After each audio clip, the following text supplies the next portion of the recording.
Do you find that the speed of change in today's world is a little bit hard to keep up with? Or are you easily able to adapt and adjust so that you can move through without all the stress and conflict? Well, stick with me in this week's episode because I'm going to show you how to become more agile.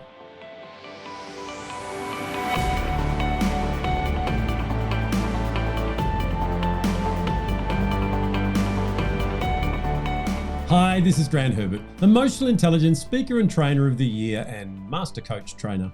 And today I want to continue our conversation in the competency areas of self-management by helping you to adapt and adjust in times of change. With the pace of change ever increasing and no end in sight, individuals and teams must learn to become more agile. But here's the thing, many people are fearful of change. And because of that fear of change, they respond or indeed react in certain ways. The competency of personal agility is a vital tool for you to be able to navigate change in a way that doesn't cause all that stress and conflict. A lot of people are resistors to change. They go, no, I don't want to change. And they become inflexible. And just like a muscle in a body, when you don't use it, when you stay rigid, it becomes sore and creates pain. The other thing is that you end up stagnating and going nowhere. So you're stuck in the status quo and not moving forward into the things that you want to achieve in your life. But it doesn't have to be that way. When we learn to embrace change, or indeed even become the initiators of change, we can become more adaptable. It's like the chameleon. The chameleon can go into any environment and quickly adapt to the color of the surroundings. That keeps it safe from its predators and enables it to navigate and move through the environment that it's in without any problems. So that's what we're able to do when we learn these key skills in personal agility. Instead of stagnating, we flow and grow, and we move towards the things that we are wanting to achieve in our life. So whether or not this is for an individual or a collective of individuals working in a team, we must learn these skills. So let me unpack with you what agility is, and then look at some key principles to help you to apply it. Personal agility is readily, willingly, rapidly, and effectively anticipating and adapting to change. So it's not a case of being dragged along kicking and screaming. It's participating in the change and taking control. So there are some key things that we need to change in our mindset and in our behavior so that we can make this happen. The first is change is inevitable. Just like the larvae becomes a butterfly, we go through the changes that are around us. So whether or not we participate, the change still happens. So realizing that the change is inevitable, instead of pushing back on change and hoping that change doesn't happen, we need to be able to learn to roll with it. As I said, the change is going to happen anyway, so you may as well enjoy the journey. The second key principle to understand is that we need to become uncomfortable.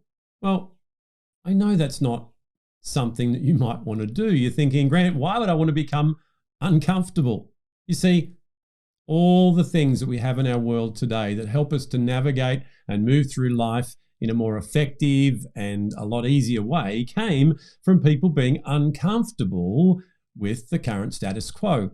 So take the car, for example. Many, many years ago, to start an engine of a car, you needed to get in the front of it with a crank handle and turn it over and over and over against the compression of the pistons and the cylinder heads, and it wasn't that easy. And eventually what would happen is the magneto would be turning enough to create a spark, the compression, the fuel, ignites the spark, and away it goes. Unfortunately though, what would happen a lot of times is it would kick back in the compression and damage your shoulder.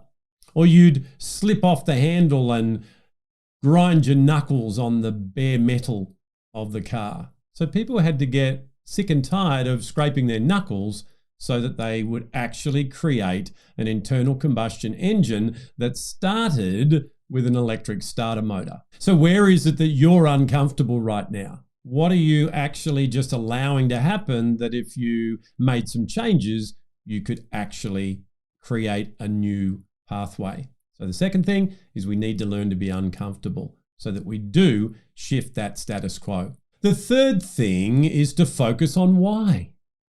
Focus on your reason for what it is that you're doing. Focus on why the change would actually help you to get to that destination rather than detract from it. Focus on your overall purpose and keep the big picture in view. A lot of times when changes happen, we allow that to upset what's going on and therefore our physical and emotional state rather than looking at it in the whole perspective. And we talked about that over the last couple of weeks. So keeping focused on where you're going rather than putting all your focus on the change will help you to be able to put it into the right context, to move forward step by step, navigating each component of the change so that you get to where it is that you're going. The fourth thing to understand is that it's all about incremental change. So when we look at the change as being this big thing, it can create a lot of uneasiness and create a state in our brain that is overwhelming. By realizing that you didn't get to where you are now in one go, that you took a step by step by step process, that even in how tall you are, you didn't start at this height. You incrementally grew year by year. So by looking at a change in that way, by breaking it down into bite-sized chunks, each of those chunks seem a lot easier to navigate. So as we put ourselves in the right mindset to look at the change, we then can logically come up with a step-by-step process to move through towards the end goal.